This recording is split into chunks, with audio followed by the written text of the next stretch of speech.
1.5-2 લાખ રૂપિયાના મોબાઈલ જેના હાથમાં હોય એ સોના ચાંદીથી મઢેલા કે હીરાથી મઢેલા. હવે મોબાઈલમાં ઇન્ટરનેટ કનેક્શન હોય, આપણે બધા જાણીએ છીએ એમાં સારું ખરાબ બધું જ આવે છે. અને તમે ને હું તો સંસારી છીએ, આ લોકો તો સંસારી આમ દેખીતી રીતે સંસારી નથી હોતા, તો એમાં દુનિયાભરની ખરાબી આવે પછી ક્યાંથી એનો મેળ? કારણ કે એવા કપડાં તમને ત્યાંથી મળ્યા, પછી રમકડા મળ્યા. આ તો કદાચિત એમ લાગે છે કે મર્યાદાને કારણે આ બે જ વસ્તુની વાત કરી છે, બીજું ઘણું મળ્યું હશે. તો પાણી હવે ગળાથી ઉપર આવી ગયું, એટલે હવે માથાથી ઉપર આવી ગયું, એટલે આ બધો ભવાડો બહાર આવ્યો. તો ટૂંકમાં અત્યાર સુધી બધું છાવ્યું ને. હરિહરાનંદજી બાપુએ પણ કીધું છે કે જે ઋષિ ભારતી છે, એક તો એને વિશ્વંભરી દેવી એટલે કે તે પણ ન્યાય એક સાધ્વી છે, એની સાથે પણ એનો સુમેળ શબ્દ વાપર્યો, આપણે એનું ગુજરાતી સમજી. કેટલાક ના તો નામ ઉજાગર કરીએ તો એના હજારો લાખો કરોડો જે ભક્તો છે એ હચમચી જાય એવી ઘટનાઓના અમે સાક્ષી બન્યા છે, એમ કહું છું. કે એમાં બીજા મરાઈ જતા હોય છે, આપણે બોલીએ એટલે તમે આપો પુરાવા, તમને શું ખબર છે, તમે ફલાણા, તમે ઢીકણા. તો કોણ ઉછીના કજિયા લે? તો તમે દારૂ શું કામ પીવો? પરમાત્મા કોઈ દારૂ પીવે? પરમાત્મા કોઈનું બુરું ઈચ્છે? પરમાત્મા કોઈની આબરૂ લૂંટે? પરમાત્મા કોઈની ચોરી કરે? પરમાત્મા કોઈ દી કાળું ધોળું કરે? પરમાત્મા કોઈ દી આવું બાધે ઝઘડે નહીં. એણે સીધું કહેવું જોઈએ કે અમારે અહીંયા ભાઈ જગદીશભાઈ રહેતા ને એ આટલા હરામી છે કે હારા છે, ધેટ્સ ઓલ. તો સમાજને ખબર પડે. કારણ કે હું અહીંથી તમે મને કાઢી મૂકશો તો હું બીજી જગ્યાએ પાછો આવો જ ખ્યાલ નાખવાનો હોઉં ને. આપણે ત્યાં આમ તો એવું કહેવાતું હોય છે કે ભાઈ સાહેલી મોરી ભાગ્ય રે મળ્યો છે અમને સાધુ પુરુષનો સંગ. પરંતુ છેલ્લા 3-4 દિવસથી જે સાધુઓની જે અમુક કાર્યો સામે આવી રહ્યા છે, કદાચ આપણે વાત કરતા પણ શરમ સંકોચ અનુભવીએ. જે સરખેજનો મુદ્દો ચાલી રહ્યો છે, સાથે સાથે સ્વામિનારાયણ સંપ્રદાયના કેટલાક સંતોના કારણે જે જમીન કૌભાંડની પણ ચર્ચાઓ થઈ રહી છે. આપણે વાત કરવી છે જે સરખેજ મંદિરને લઈને વિવાદ સર્જાયો છે, અને જે વસ્ત્રો મળી આવવાની કેટલીક એવી ઘટનાઓ છે કે જે મંદિરમાં ના હોવી જોઈએ, સારા માણસના ઘરે પણ ન હોઈ શકે તેવી જે અમુક જે ચર્ચાઓ થઈ રહી છે અને આક્ષેપો થઈ રહ્યા છે, તેને ભારે ચર્ચા જગાવી છે. ત્યારે આ વાતને વધુ સમજવા માટે આપણી સાથે વરિષ્ઠ પત્રકાર જગદીશ મહેતા સર જોડાયા છે. સર, વાત ગુજરાતીમાં ખૂબ સ્વાગત છે આપનું. સર, જે વિવાદ ચાલી રહ્યો છે, આમ તો લગભગ બધા લોકો સુધી જાણે છે કે ભાઈ સરખેજનો જે વિવાદ ચાલી રહ્યો છે, અને હકીકત સંતો માટે જે ભોગવિલાસ કે એના માટે કોઈ પણ વસ્તુ ના હોવી જોઈએ કે જે આશ્રમમાંથી ન મળી આવવાના વસ્ત્રોને જે બધી વસ્તુ મળી છે, કેવી રીતે સર જોઈ રહ્યા છો? જો ભરતદાન, એક શબ્દ છે સાધુવાદ. દરેક સંતોને તમે જ્યારે જ્યારે મળો, અથવા તો સંતો જ્યારે કોઈને શુભકામના પાઠવે ત્યારે એમ કહે છે કે ભાઈ મારા તમને સાધુવાદ છે. સાધુવાદ છે એટલે મારા આશીષ છે, મારા તમને શુભકામના છે. પણ હવે સાધુવાદ શબ્દને બદલે સાધુ વિવાદ શબ્દ વધુ પ્રચલિત થવા માંડ્યો એવું લાગે છે. અને એનું કારણ મેં કીધું ને, એ અદકું પાત્ર ને અધકચરું ભણ્યો, વઢકણી વહુએ જેમ દીકરો જણ્યો. અસો આપણે જે અખો થઈ ગયા છે ને, અખો આપણો કવિ થઈ ગયા, એના આવા પ્રકારના છપ્પા એ લખતા હતા કે અદકું પાત્ર ને અધકચરું ભણ્યો. એક તો અદકું પાત્ર એટલે કે પાત્ર પોતે જ હાવ કાથોડ જેવું, અને એમાંય વળી થોડું ઘણું ભણાઈ ગયું હોય. એવી રીતે આ ખોળિયું પણ બરાબર સાધુ ચરિત્ર એવું ખોળિયું નથી, એમાંય વળી એને ભગવા કપડાં મળી જાય. અદકું પાત્ર અધકચરું ભણ્યો, અને એની હાલત કેવી થાય? વઢકણી વહુએ જેમ દીકરો જણ્યો. એક તો વહુ વઢકણી હોય ને એમાં પેલે ખોળે દીકરો આવે પછી ઝાયલા રહીએ. આ સાધુ જે તમે ને હું જેની ચર્ચા કરીએ છીએ, સરખેજ આશ્રમથી માંડીને જુનાગઢના ભારતીય આશ્રમ સુધીના આ બધે પરિસ્થિતિ આ છે કે ગાદીને લાયક જે ખોળિયું હોવું જોઈએ, એ કર્મ સંજોગે સુપાત્ર મિલે તો કુપાત્ર કો દાન દિયો ન દિયો. એમ આપણે કહીએ છીએ ને, કવિ ગંગ કહે સુનો ભાઈ સાધુ ભેક મૂર્ખ મિત્ર કિયો ન કિયો. બિલકુલ સર. ગાદીને અનુરૂપ જે ચરિત્રવાન લોકો હોય એને જો આ સોંપવામાં આવ્યું હોય તો ગાદી એના થકી ઉજળી બને. બિલકુલ. તમે ગાદી થકી ઉજળા ન હોવા જોઈએ, અથવા તો ગાદીમાં તમે ગાદીપતિ છો એટલે અમારે તમને વંદન કરવા પડે એવું ના હોવું જોઈએ. તમારા થકી ગાદી પણ ઉજળી હોવી જોઈએ, એવું તમારું વ્યક્તિત્વ હોવું જોઈએ. આ જે ભારતીય આશ્રમ જુનાગઢ, એના ટોટલ આવા 4 આશ્રમો છે. એક નર્મદાના કાંઠે પણ છે, એક સરખેજમાં છે, એક ભારતીય આશ્રમ પોતે છે, ને એક બીજી જગ્યાએ છે. 4 આશ્રમની 500 કરોડની મિલકત છે. અને એ મિલકતમાં અત્યારે જે ડખા ચાલે છે, એ ભારતી બાપુ પોતે મહામંડલેશ્વર થઈ ગયા. એણે હરિહરાનંદજી બાપુ એના શિષ્ય, એને આ બધું સોંપીને ગયા હોવાનો હરિહરાનંદજી બાપુનો પણ દાવો છે. સામે પક્ષે જે ઋષિ ભારતીજી જે છે, જે હરિહરાનંદજીના શિષ્ય છે, બિલકુલ, એનો દાવો છે કે મને વસિયતનામામાં મારું પણ નામ છે, વગેરે વગેરે. હવે આ બધા છે ને સાંસારિક જેવા ઝઘડા છે. આ સાધુના ખોળીએ તો છાજે પણ નહીં.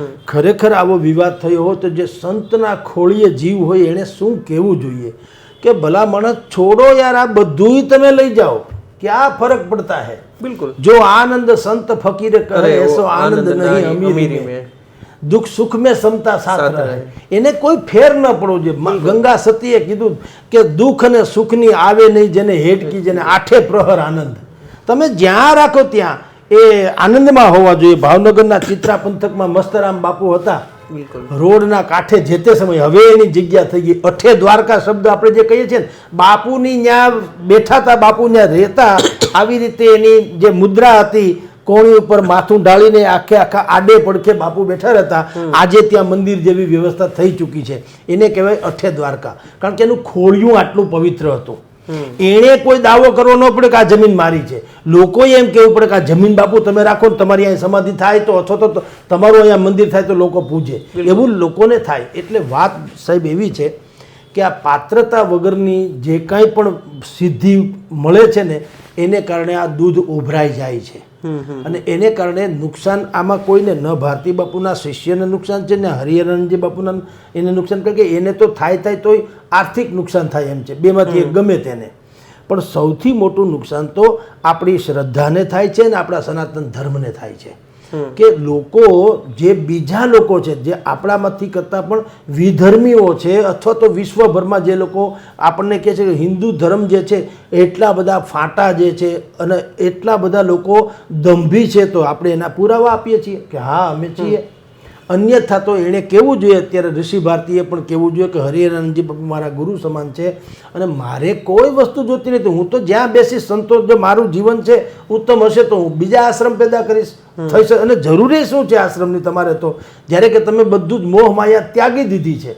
પણ એવું નથી. આ બધું જે ફેબ્રિકેટેડ ધર્માચાર્યો છે, ફેબ્રિકેટેડ એટલે કે પોલિસ્ડ કરેલું ફર્નિચર છે, જે શીશમનું છે નહીં, તમે વાર્નિશ કરેલું છે. બાકી અંદર તો પોલમ છે, પણ વાર્નિશ કરો તો જેમ જગારા મારતું લાગે એવી રીતે આ બધું ફેબ્રિકેટેડ સાધુતા છે. ખરા અર્થમાં જો સનાતન ધર્મની રક્ષા કરવી હોય તો આવા કોઈ પણ વિવાદ હોય, આવું તો બધું સાંસારિક છે. જગતગુરુ શંકરાચાર્યોએ આમાં મેદાને આવવાની જરૂર છે.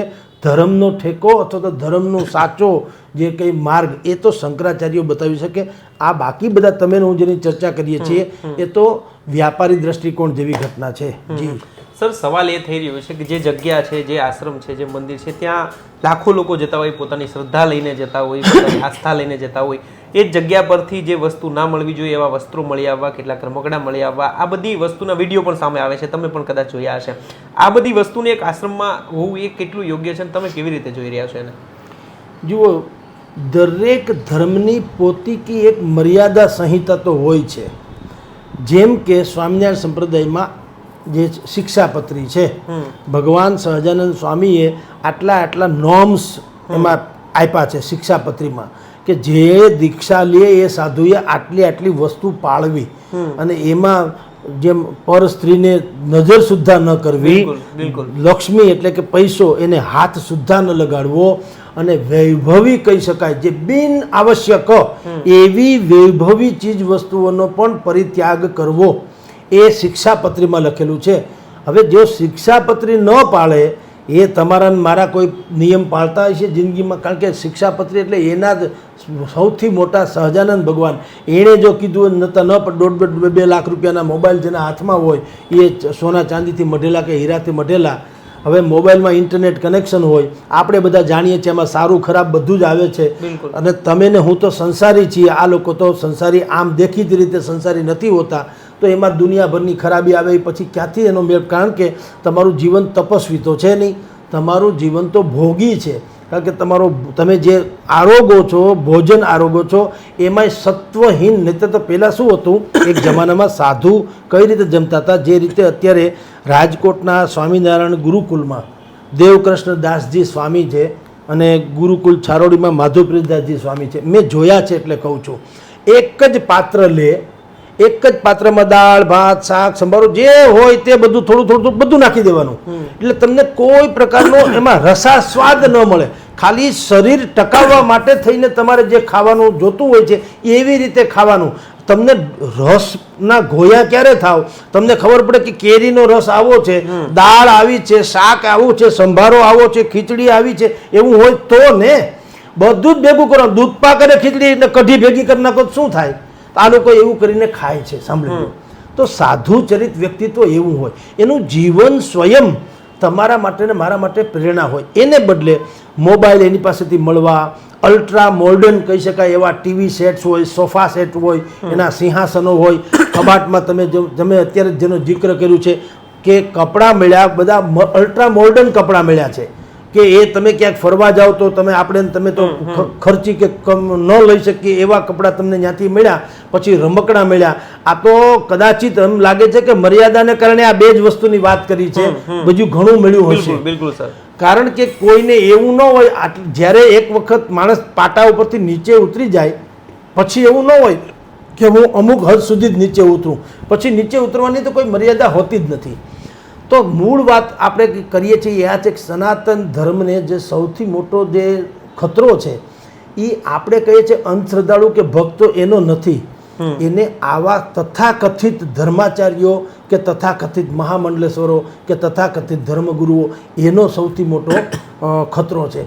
કારણ કે આપણી પાસે કસોટી નામની કોઈ ચીજ નથી, પેરામીટર્સ કોઈ છે નહીં. તમારે એક ક્લાર્ક કે પટાવાળો થવું હોય તો એમાં તમારે આટલું ભણતર ને આટલું ફલાણું આમ છે. તમારે સૈનિક થવું હોય તો આટલી છાતી જોઈએ, આટલું દોડવાની ક્ષમતા જોઈએ, આટલી હાઇટ જોઈએ, આટલું ફલાણું જોઈએ.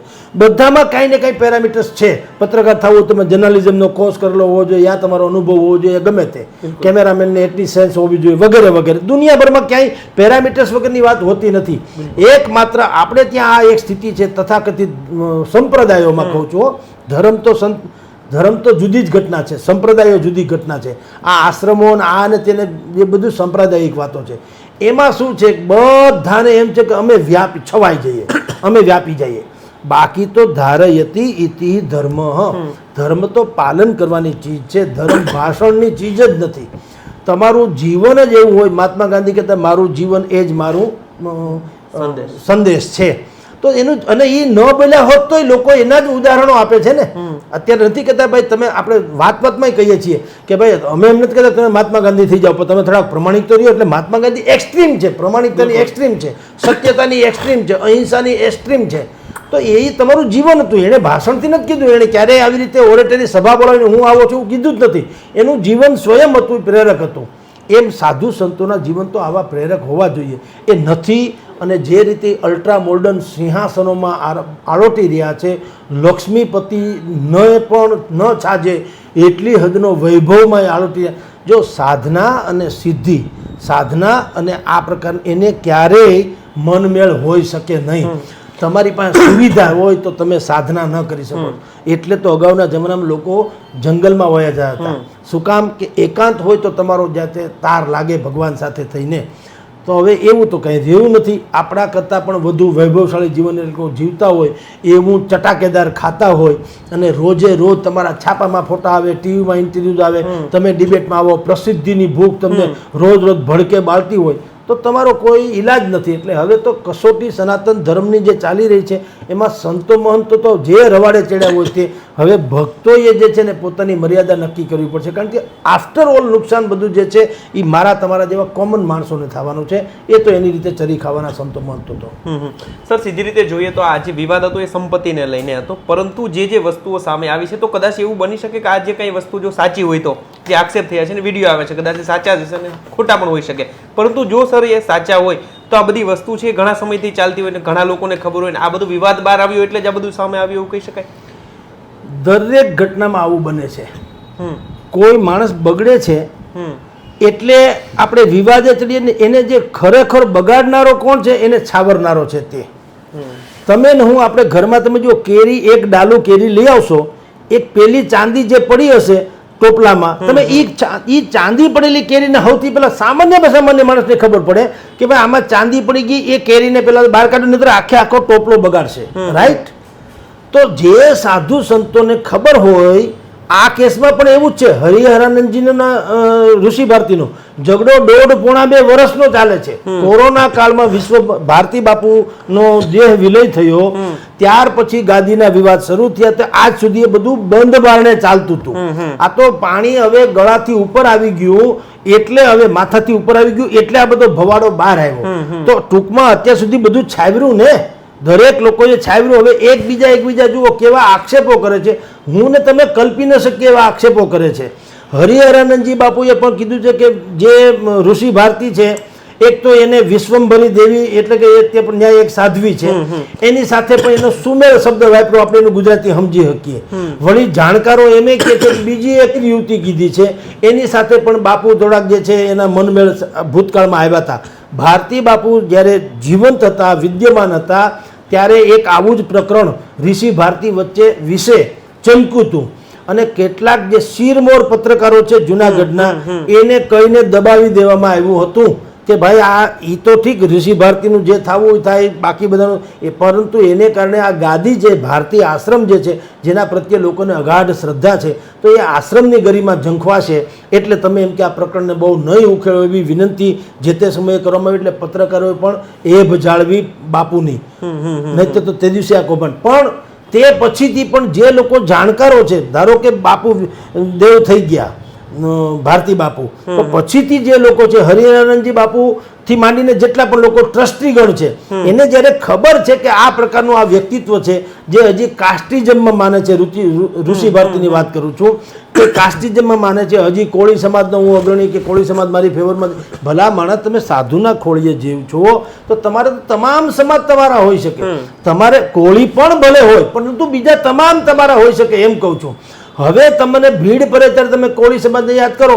કોળી સમાજને બાકીના સમયમાં તમે શું મદદ કરી? તમારી પાસે 500 કરોડના 4 આશ્રમ છે, એવું કશું જ નથી થતું. એટલે હું તમને કહું છું કે હજી પૂર્વાશ્રમને યાદ કરીને જે માણસ કોળી સમાજના હતા તો કોળી સમાજને યાદ કરીને બધી વાતો કરે, એની પાસેથી બધા રમકડાથી માંડીને આવા તમે કહો છો એ પ્રમાણે કપડાં વગેરે મળી આવે, એનો અર્થ એમ છે તમારું વિલાસી જીવન છે, સંન્યાસી કે વૈરાગી નથી.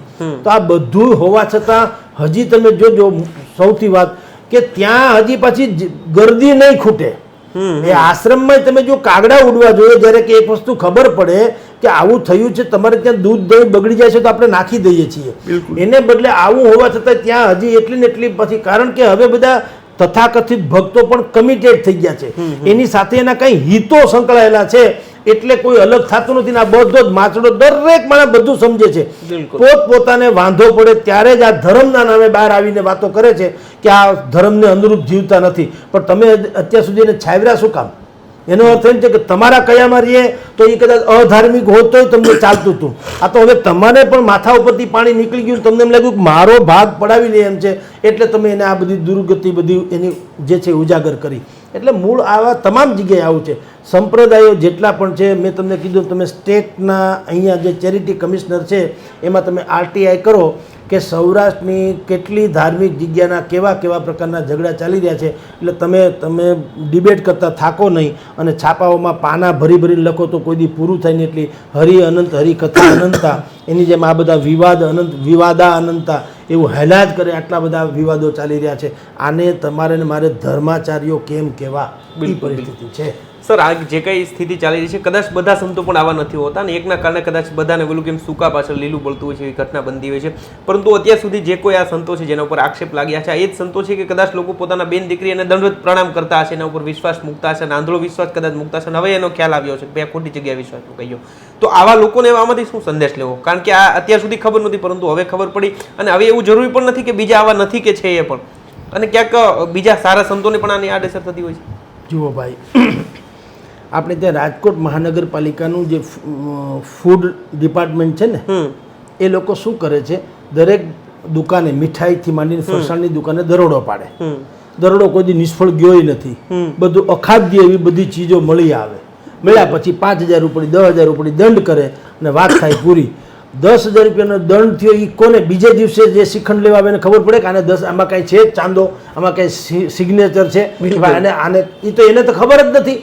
એ તો એમ જ આવે કે ફલાણી દુકાન જે મીઠાઈની પ્રખ્યાત છે તે બિચારા ત્યાંથી જ લેવા આવવાના છે. એવું આ ધર્મમાં છે. તમારે ત્યાં ઋષિ ભારતી અત્યારે હારા કે ખરાબ હજી તો નક્કી અદાલત એ કરશે ને પ્રજા કરશે. અત્યારે તો તાજો બનાવ છે એટલે ખાલી આપણે ઉલ્લેખ કરીએ છીએ.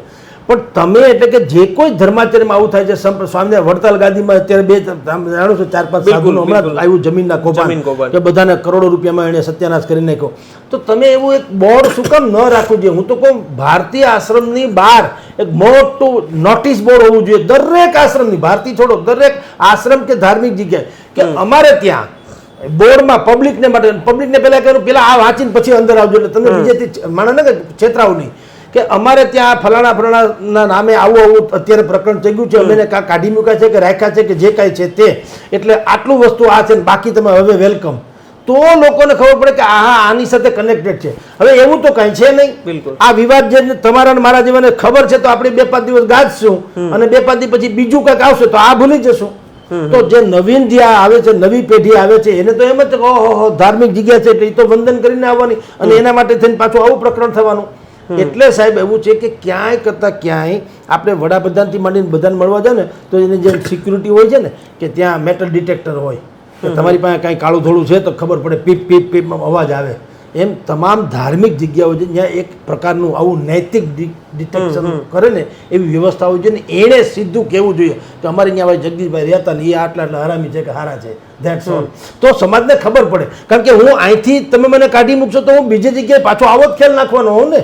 પણ જો તમે અહીંયા એવું લખો કે આ ભાઈને અહીંથી તગડી મૂકવામાં આવ્યા છે કારણ કે એની ઉપર આટલા આક્ષેપો હતા ને વગેરે વગેરે, તો હવે એ જગતના કોઈ પણ ખૂણે માને તો બધા અહીંથી, હવે તો યુગ ઇન્ફોર્મેશન ટેકનોલોજીનો છે, બધા વિડીયોમાં ફોન કરી દે ભાઈ ધારો કે હું જુનાગઢને બદલે પોરબંદરમાં આશ્રમ નાખું તો એ લોકો હવે તો કહી દે ફટાક બધા આનો જુનાગઢમાં આવું કૌભાંડ છે જાળવા જાજો, તો લોકો છેતરાતા અટકે. પણ આ બધા છે ને એકબીજાની એબ ઢાંકે છે. અને આપણે જેમ રાજકારણીઓને હંમેશા ખરાબ કહીએ છીએ ને, આ લોકો ઓછી માયા નથી.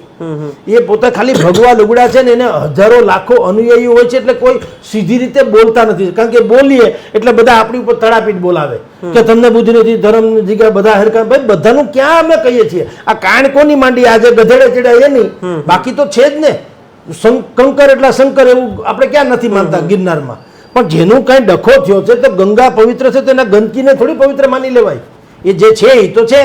એટલે વાત એવી છે કે જ્યાં સુધી તમામ સંપ્રદાયો કે મંદિરો કે ગુરુકુલો કે આશ્રમો કે જે કાંઈ છે તે આસ્થાના સ્થાનકો, એમાં આસ્થાની કદર હવે ધર્મગુરુઓએ કરવી પડે. ભોળા નાગરિકો ફસાય નહીં, એ લોકો લૂંટાય નહીં, એની કોઈ પણ ખરાબી થાય નહીં. એટલે એણે એક પેલા દરેક જગ્યાએ એક કોમન નિયમ કરવો જોઈએ કે ભાઈ આ જે આશ્રમમાં તમે જઈ રહ્યા છો એમાં પેલા સૌથી પેલા દિવાલ ઉપર તેમાં એ વાંચીને જાજો આના વિશે આટલું કહેવાનું છે ભૂતકાળમાં, તો માણસને ખબર પડે. હવે ખબર જ નથી તો અંધારામાં તો બાથમ એના જેવી વાતો છે, તો મુશ્કેલી સર્જવાની છે. અને આને આપણે દર વખત એક પ્રકરણ પછી બીજું, બીજા પછી ત્રીજું, કારણ કે મન મેલા અને તન ઉજળા બગલા કપટી અંગ ને એથી તો કાગા ભલા તન મન એક જ રંગ. કોઈ વસ્તુ ખબર કેમ પડે? આની પારાશીસી શું કે કોણ માણસ સારો છે? અત્યારે તો બહુ સારું વાચાળ લોકોને લોકો સંત માનવા માંડ્યા છે, જ્યારે કે એમ નથી માનતા કે આ એક વાચાળ છે, ખાલી બોલી શકે છે સારું. ખરેખર તો ધારયતી ઇતિ ધર્મ, ધર્મનું પાલન કરે તે ધાર્મિક વ્યક્તિ હોઈ શકે. પણ મને ધારો કે હું ગૂગલમાંથી સર્ચ કરું ને 5 ચોપાઈ કે 10 દુહા હું કંઠસ્થ કરી લઉં અને હું બોલી નાખું સારું કોઈ પણ સબ્જેક્ટ ઉપર, તો લોકો એ માનવા માંડે હા બહુ મહાન વિદ્વાન છે. લા ભલા માણસ, અમારું જીવન તો સત્યાનાશ થાય એવું છે. આ તો મને બોલતા આવડ્યું હતું તો હું ક્યાંકથી આવીને તમને પીરસી દીધું. અત્યારે 70% લોકો આ ટાઈપના બજારમાં હાલે છે. બિલકુલ, કે લોકો એને સંત માની લે છે જ્યારે કે પછી ખબર પડે કે આ તો આવી રીતના નીકળ્યા છે. એટલે જ્યાં સુધી નીર ને ક્ષીર તારવતા ભક્તો નહીં સમજે ત્યાં સુધી અંધશ્રદ્ધા નિવારણના સરકાર ગમે એટલા કાયદા કાઢે, આ શ્રદ્ધા જે છે ને એનું પેલા તો ઓલી કરવી પડે, ટ્રાય કરવી પડે. શ્રદ્ધા કઈ અને આ જે ગેરશ્રદ્ધા કઈ, એના માટે થઈને કંઈક આવા ક્રાઇટેરિયા રાખવાની જરૂર છે. હું તમને કહું ને આ બોર્ડવાળી એવી કંઈક, અથવા તો જે ગાદીપતિ છે એણે ગુજરાતીમાં કહેવું જોઈએ એની સભાઓમાં કે અમારે ત્યાં આશ્રમમાં આવું થાય છે ને આટલા પકડાણા કે ન પકડાણા જે કાંઈ થયું અમારા ધ્યાનમાં આવ્યા પછી એમાં આવું કર્યું છે, પણ અમારું જીવન આ ટાઈપનું છે એટલે કોઈ છેતરાય નહીં ટૂંકમાં. પણ હવે વો દિન કહા કે એના જેવું છે કે એ વસ્તુ તો સંભવ નથી. દરેકને પોતાનો વ્યવસાયની જેમ આ ધર્મનું ઓલું ચલાવવું છે અને જેની ઉપર આ બધી જ જવાબદારીઓ છે એ ધર્માચાર્યો એટલે કે જગદગુરુ શંકરાચાર્ય. ખરેખર આપણા ધર્મના 4 મુખ્ય પાયા, જે 4 પીઠ, શક્તિપીઠ જેને કહેવામાં આવે છે, દ્વારકાથી માંડીને બધી જ, એ લોકોનું આ કર્મ હોવું જોઈએ અને એની વારંવાર અને અસ્ખલિત એવી સભાઓ થતી રહેવી જોઈએ, કારણ કે એ ઓરિજિનલ છે. જ્યાં કોઈ છેડા અડાડીને જગતગુરુ થઈ શકે નહીં, એ શાસ્ત્રમાં પ્રકાંડ હોય ત્યારે જ થઈ શકે. એવા સંત જે જગતગુરુઓ જે છે એની જો સભાઓ થાય ને શિક્ષણ સહિતના વસ્તુમાં એ લોકોનું ઇન્વોલ્વમેન્ટ થાય તો જ આ વસ્તુ નિરાકરણ આવે. બાકી આપણે દરેક ઇસ્યુ વખતે ચર્ચા કરતા રહીશું અને જગત આમ જ આવી જશે. સર, અંતિમ સવાલ. આ તો આપણે જે કોઈ મુદ્દો ચાલી રહ્યો તેનું વિશ્લેષણ કર્યા છે, એનાલિસિસ કર્યા છે, પરંતુ એક સનાતની તરીકે, એક સામાન્ય નાગરિક તરીકે તમારા મનમાં આવી જે વસ્તુ મળવું, આવા વિવાદ આવવા, ત્યારે કેવા સવાલ થતા હોય છે? જુઓ, એટલી બધી હર્ટ થાય છે કે જે હું તમને કહું, આમ એમ લાગે કે મેં એક વખત એક વ્યાખ્યા કરેલી એક જમાનામાં સંદેશ પ્રેસમાં, ત્યારે મેં આ આર્ટિકલ લખેલો કે હું જેટલી ધાર્મિક જગ્યાએ જતો ગયો એટલો હું વધુ નાસ્તિક થતો ગયો. બિલકુલ આ પ્રોબ્લેમ છે. તમે ડુંગર દૂરથી જ રળિયામણા, ભીતરમાં તમે તપાસ કરો તો તમને ખબર પડે કે આટલી હદે દુર્દશા થઈ રહી છે આ બધાની. કેટલાક ના તો નામ ઉજાગર કરીએ તો એના હજારો લાખો કરોડો જે ભક્તો છે એ હચમચી જાય એવી ઘટનાઓના અમે સાક્ષી બન્યા છે, એમ કહું છું, નજર સાક્ષી. પણ આપણે એ વિવાદમાં ન પડવાનું કારણે શું કામ? કારણ કે લોકોમાં અત્યારે એવું છે, એના જે કમિટેડ કયો તો એ, અને અથવા તો એના જે અંધભક્તો કયો તો એ, સત્ય છે ને એ લીમડાના પાન જેવા કડવા હોય, સત્ય પચાવી શકાતા નથી હોતા. અને એક સારી જગ્યાએ લખેલું હતું કે જે સત્ય તમે પચાવી ન શકો ને એ જાણવાની કોશિશ ન કરવી, કારણ કે એમાં બીજા મરાઈ જતા હોય છે. આપણે બોલીએ એટલે તમે આપો પુરાવા, તમને શું ખબર છે, તમે ફલાણા, તમે ઢીકણા, તો કોણ ઉછીના કજિયા લે? એટલે કોઈ બોલતું નથી. ખરેખર જો કોઈ માણસ એમ કે ભાઈ મારે પણ આ હકીકત સારી, તમે આ જાણીને એ સારી વાત છે, બીજા હજારો લોકો છેતરાતા અટકે. એટલે મૂળ વાત એવી છે કે આ બધી જ પીંજણમાં પડ્યા કરવા કરતાં ક્યાંય જવાનું નથી. પરમાત્મા તો તમારા હૃદયની અંદર છે, એવું જગત તો કહે જ છે. એટલે તો આપણે કહીએ છીએ ને, ખોળિયું નાશવંત જે છે આત્મા તો અજરા અમર છે. તો આત્મા એટલે પરમાત્મા, એ તો અહીંયા હૃદયમાં છે. એક વાત, એટલે તમારે બીજા જગતમાં ક્યાંય જવાની જરૂર નથી. તો એમ વાત કરું છું કે હવે ભક્તોએ શું કરવું જોઈએ? એક તો એની ભીતરમાં આત્મા છે, પહેલી વાત તો એ તમારે એટલું તો સમજવું જોઈએ ને કે અંદર પરમાત્મા તમે માનો તો કે હા, તો પરમાત્મા માનતો તમે બીડી શું કામ પીવો? ભગવાન કોઈ બીડી પીવે? ભગવાન દારૂ પીવે? બિલકુલ.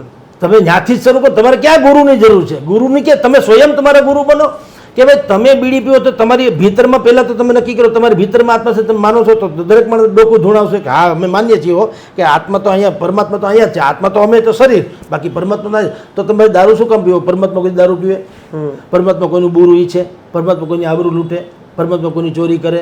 પરમાત્મા કોઈ દી કાળું ધોળું કરે? પરમાત્મા કોઈ દી આવું બાધે ઝઘડે નહીં? તો વાત આખી જગતનો આ રહ્યો ઉકેલ, આ જ ગ્રંથ પોતે જ. ક્યાંય કોઈને જવાની જરૂર, કોઈ શિક્ષા તમને શું આપે? આપણે નથી. અને બીજું કે તમારે કેટલીક વસ્તુ સહજ પાલન કરવાની છે ને, એટલે તમે ધાર્મિક બની શકો. હું તમને એક જ લીટીમાં કહું, બિલકુલ, પાપ ન કરો એટલે તમે પુણ્યશાળી. વાત થઈ ગઈ પૂરી.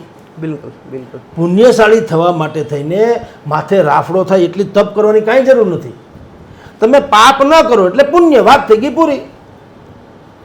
એવી રીતે પાપ નહીં ને શું, તમારાથી બને એટલું કોઈને હર્ટ ન થાય એવું કરો. તમારા માવતરને તમે હાચવો, તમારે આશ્રિત છે એ પરિવારને હાચવો, બને ત્યાં સુધી સત્ય બોલો. અને કદાચિત ક્યાંક એવું થતું હોય કે ખોટું મોટું બધું થતું હોય તો આંખ વીંચી જાઓ, મારે નથી કરવું, ધેટ્સ ઓલ. દરેક માણસ પોતાનું આંગણું વાળે તો આખું જગત ચોખ્ખું નથી જાય. પણ આ તો મારો કચરો વાળીને તમારામાં નાખવો છે, તમારે ઓમાં નાખવો છે. એટલે કચરાની હેરફેર થાય છે. સ્વચ્છતા નામે કોઈ ચીજ નથી. બધાએ પોતાના આંગણા વાળી નાખવાને, શેરી વળાવી સજ્જ કરવું, ઘરે આવો ને એવું નથી કરવું. એટલે મૂળ આપણે છે ને ખોટા ટુરિઝમની જેમ ધાર્મિક માનીએ છીએ. અને એમ કે અહીંથી ક્યાંક લોચો મળી જાય, કોઈક સારો વક્તા મળે એટલે આપણે લાગે આ મહાજ્ઞાની છે. એટલે ભાઈ જ્ઞાનની જરૂર શું છે તમારે? હું તો એમ કહું છું, મેં આગળ તમને કીધું એમ, પાપ ન કરો એટલે પુણ્ય. એક તો દીવા જેવું સ્પષ્ટ છે. પછી ક્યાં બીજે ક્યાં જવાનું? અને તમારી ભીતર તમારા પરમાત્મા છે, એને પૂછો પરમાત્માને, એ પરમાટી ખાય છે, એ કૌભાંડ કરે છે, એ કાળા ધોળું કરે નથી કરતા. That's all. વાત થઈ ગઈ પૂરી. આ યુનિવર્સિટી. પણ કોઈને ભીતરમાં નથી રહેવું. એટલે ભગવાને પણ કીધું કે અમે આમ ચારેકોર હું કામ ડુંગરે થયા કે ચારે બાજુ ઉપર નીચે આમ તેમ દેવાલયોમાં હું કામ? એ કે એટલે જ આ લોકો ભટકે છે, કારણ કે કોઈને અહીંયા તો જવું જ નથી. નહીતર ક્યાં અહીંયા ભીતરમાં જ છે જે કંઈ છે. એટલે વાત એવી છે કે આપણે બધા સમજ્યા વગરના અને દેખાદેખીમાં આ બધું ધર્મના નામે બધું આપણે ચલાવવા દઈએ છીએ. ખબર હોવા છતાંય રામ રહીમના હજી ચાહકો છે, આશારામ બાપુના હજી ચાહકો છે, બીજા કેટલાક લોકો જેલમાં જાય હજી છે જેલમાં, તો એના હજી ચાહકો ઘટતા નથી. એ શું બતાવે છે? એના કરતાં તો આપણી ખરાબી વધુ કહેવાય. નહીંતર ખબર પડ્યા પછી પણ તમે હજી એને ચાહો તો પછી જેવા તમારા ભાગ્ય. કારણ કે કોઈ તમને એમ કે ભાઈ સામે કૂવો છે પડતા નહીં, તમારે પડવું જોઈએ તો પછી ક્યાં પ્રશ્ન આવે છે? એટલે સવાલ એ છે કે બધા સમજે છે પણ દરેક પોતપોતાના હિતને આધારે, પોતપોતાના મનને આધારે, પોતપોતાની રીતે આ બધું મૂલવે છે. એટલે સનાતન ધર્મ જે છે એનો આટલો મોટો 85% હિન્દુસ્તાનમાં હિન્દુ હોવા છતાં આપણા ધર્મને ક્યારેય અડીખમ આપણે જોતા નથી. ને હર હંમેશા એમ લાગે છે કે જ્યારે હોય ત્યારે હમણાં પડ્યો એવું આપણને થયા કરે છે. સર, ખૂબ ખૂબ આભાર આપનો અમારી સાથે જોડાયા. તો આતા જગદીશ મહેતા સર, જે રીતે તેમણે વાત કરી છે કે ભાઈ ધર્મના નામે થતા ધતિંગને તેઓ સખત શબ્દોમાં વખોડી રહ્યા છે. સાથે જ તેમણે જે રીતે કહ્યું છે કે ભાઈ આત્મા એ જ પરમાત્મા છે અને સત્કર્મો કરવા તેવું આહવાન કરી રહ્યા છે. તો ત્યારે બસ આટલું જ. ફરી મળીશું વાત ગુજરાતી પર.